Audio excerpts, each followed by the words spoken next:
Hi guys, my name is Siobhan Evans-Egan. I'm a spiritual psychic medium and shamanic practitioner. I'm also an admin on the International Mediumship page where I will be posting this video. And we work with a community of like-minded souls who are developing their psychic, medium and healing work. And we just help each other out. So as I said, I'm one of the admins, and one of our members asked a question regarding how to deal with in a one-to-one reading things that might come up. So this is why I'm doing this video.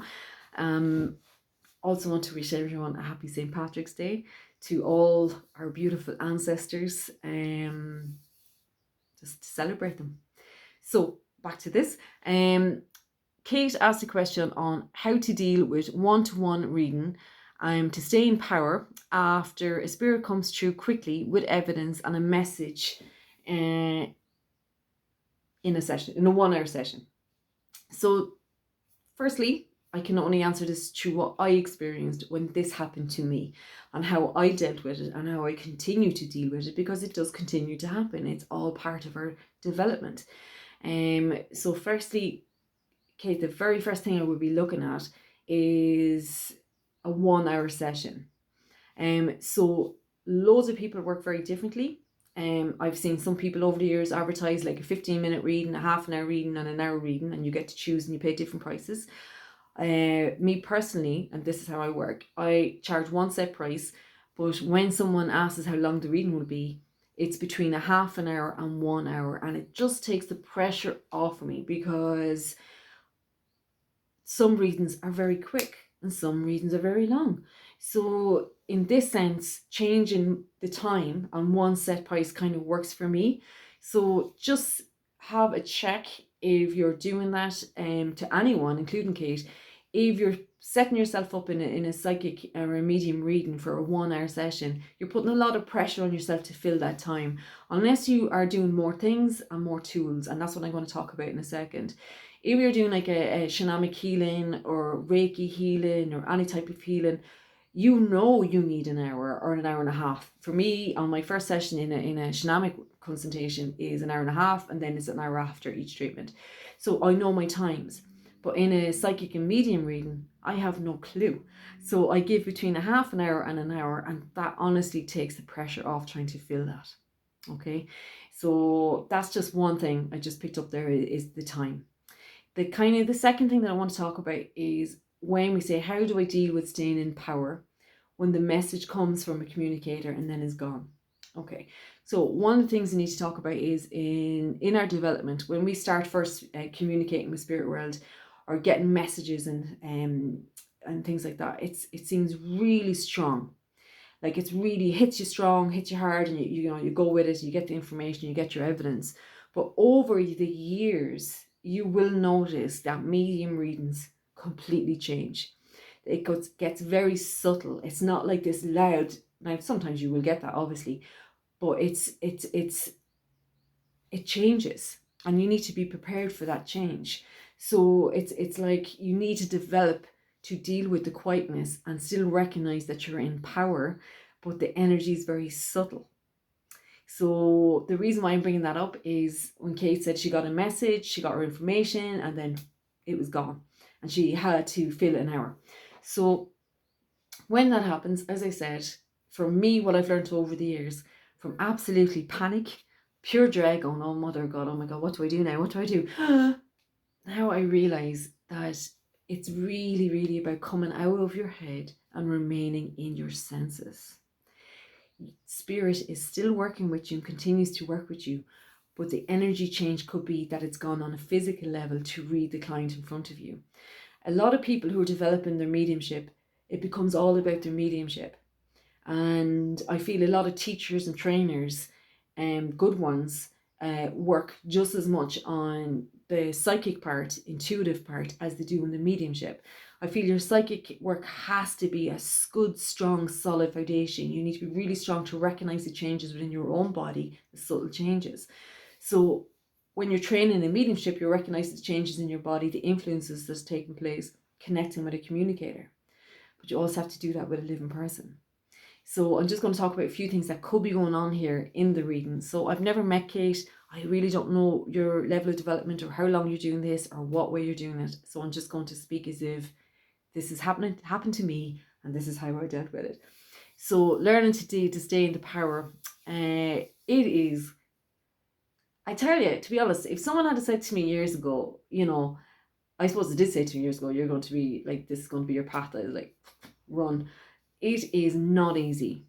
This type of work, never mind developing to connecting with spirit world, you have all your own personal shit going on, personal development.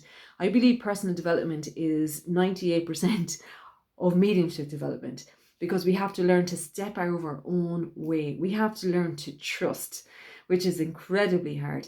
And I found at the beginning of my development, I could trust spirit, no problem, absolutely. But to trust myself, my own instincts of when things were changing and dropping, or when it needed to become like a psychic reading, I ran.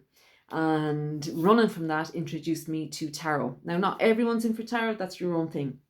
But I feel as a reader, if you feel your mediumship, when that happens, I feel we need to have a good sense of intuitive and psychic kind of work.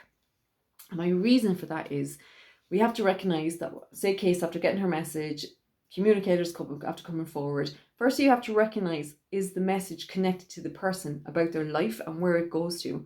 I remember reading for a gentleman one time, and 3 communicators came forward, and the 3 of them talked about their work. And now I had the tarot cards laid out, I hadn't turned them, and I continued with the reading and reading away, and they're all talking about work, and I never connected the dots until I turned over the tarot cards, and I realized the gentleman was here to make a decision about his career, and these 3 people that came through were the 3 people who he would have went to for advice. Never connected the dots whatsoever, because you get so caught up in the energy of it, making sure you're kind of doing it right. So, Kate, my advice is to work on this, and just to become aware of this, that when you get your message and then it drops, is to recognize the subtle energy change. Is it going to talk about the another person? Is there another communicator coming forward? And the longer you do this, the less stronger it's like it doesn't hit you as quickly as it used to. So it does change. So recognizing when the energy has changed. So how to stay in power after a spirit comes through, that is recognizing and learning to stay in your own power. That is recognizing your own sense. It's not just staying in spirit world. So I would sit in power most days of the week. I would probably have an hour each day. Some people don't ever do it, and they're fine, they don't need to. I have to, because I go straight into my head, and I come out of my senses, and I go into my head and try to work things out when I need to be in this awareness. So my learning over the years has been to get comfortable with being uncomfortable. Getting comfortable with being uncomfortable in a silence when it takes place. Getting comfortable with being uncomfortable when I know there's, change is happening, the spirit's gone, and it's to trust. But I have tools in my toolbox. I have learned to know that when a person's coming from a reading, and this needs to be emphasized in all our training, I really feel everyone needs to be psychically, intuitively, have a really good solid foundation in that to recognize the subtle changes. Because anyone that comes for a reading is not just going to be there to connect with their loved ones. They're going to want to connect to their loved ones, but there's always a reason behind it. The reason is always about the person that has come for the reading. They want to know, does their loved ones know what's going on in their lives? They want to know advice. So you need to be able to use that energy and to recognize that when it's changed from a communicator and when it's gone about the person's life in front of you. So how to deal and stay in power. It's an ongoing journey. I wish I had a little magic word to give you that this is going to happen. It's not. You have to recognize and sit within that essence of silence and allow yourself to do that. A lot of people get paranoid because we're sitting in front of the person, we have our eyes closed, we're told to fill the gap, don't be sitting there quiet. Do you know what? Learn, do what you need to do in order to understand the experience for yourself and what's happening. You know what's happening. So okay, what's happened is you panicked and you thought, right, this is it. So what else would the person be here? What else have I got to be told? You have to trust. And you need to trust that that person is here for a reason, and you have a whole spirit team belong to that person. They have a serious amount of family. So you have your own intuitive kind of aspect to that as well. So it's to learn to read on both levels, psychic and medium. And that way, like you, as I said, you have more tools in your toolbox. I don't know if you read tarot or don't read tarot or angel cards. A lot of people have little tools that they use. I just feel that the psychic work doesn't get as much attention as the medium work should do, and it really should. I think I probably said this already, where, you know, not all psychics are mediums, but all mediums are psychics, so you need to be able to acknowledge both.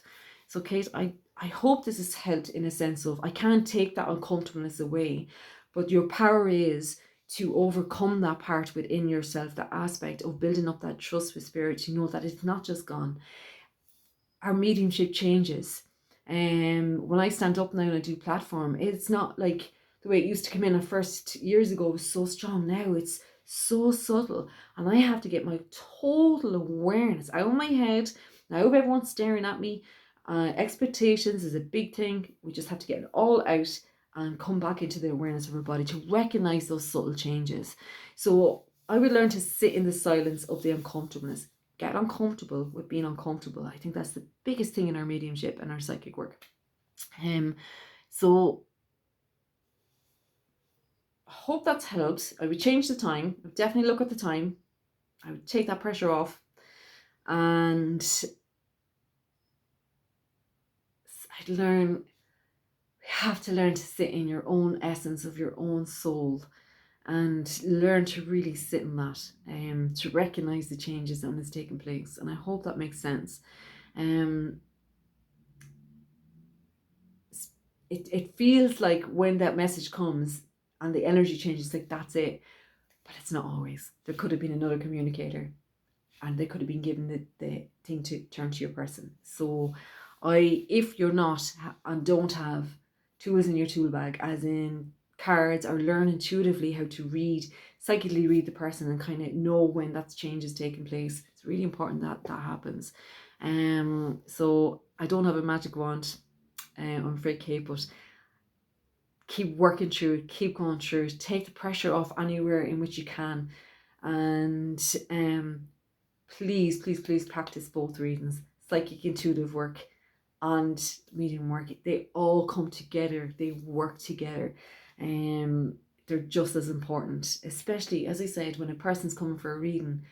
In all the years of I'm doing this, which is a long time, the person comes for, they say, a medium reading, but it is always about the reader. Always comes down to the reader. They want closure from their loved ones. They want messages. Why? Because it's affecting their life. So it's about reading on a soul-to-soul level. So I would definitely learn to practice that and know when the change takes place. So I hope that's helped in some way. I know it doesn't take it away and give you magic answers, because it's just this, what you're going through is so natural and completely all part of your developing as a medium. You're the person developing, so you're going to be dealing with all the uncomfortableness that comes up, and it's to grow confidence in that, to know how to handle that and how to work in that. And it ain't easy. This type of work is not for the faint-hearted, because it will test every aspect of your being. It really will. So I hope that's helped. So again, happy St. Patrick's Day to you and yours, and sláinte.